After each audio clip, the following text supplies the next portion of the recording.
Badwater 135-mile race recently took place. This race is as incredible as it sounds. It's 135 miles that has to be completed within 48 hours in order for the finish to be considered official.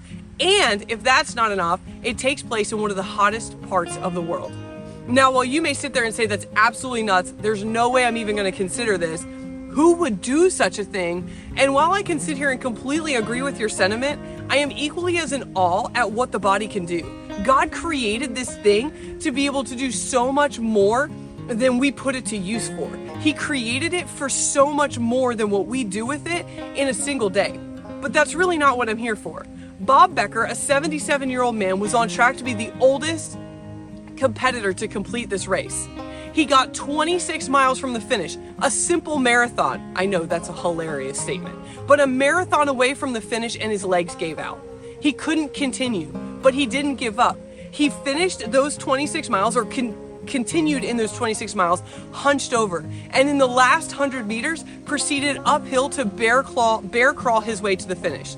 Surrounded by medical staff and other members of the ultra race community, cheering him on, supporting him, even holding his hips to keep his body forward while he continued to progress forward till he crossed the finish line. He crossed the finish line mere minutes after the 48-hour mark, not being able to be considered an official finisher of the race. That sounds heartbreaking. It is heartbreaking. But the thing is, he still finished the race. He might not be in the record books, he might not be able to be an official finisher, but he didn't give up.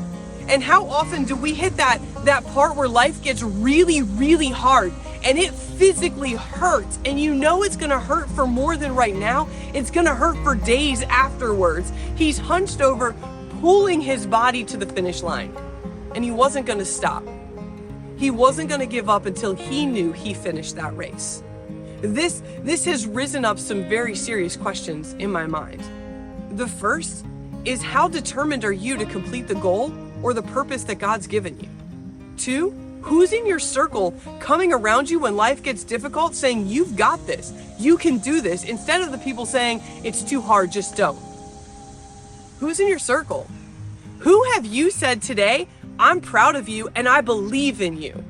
And when was the last time you looked yourself in the mirror and said, I believe in myself and who God's created me to be? You were created for so much more.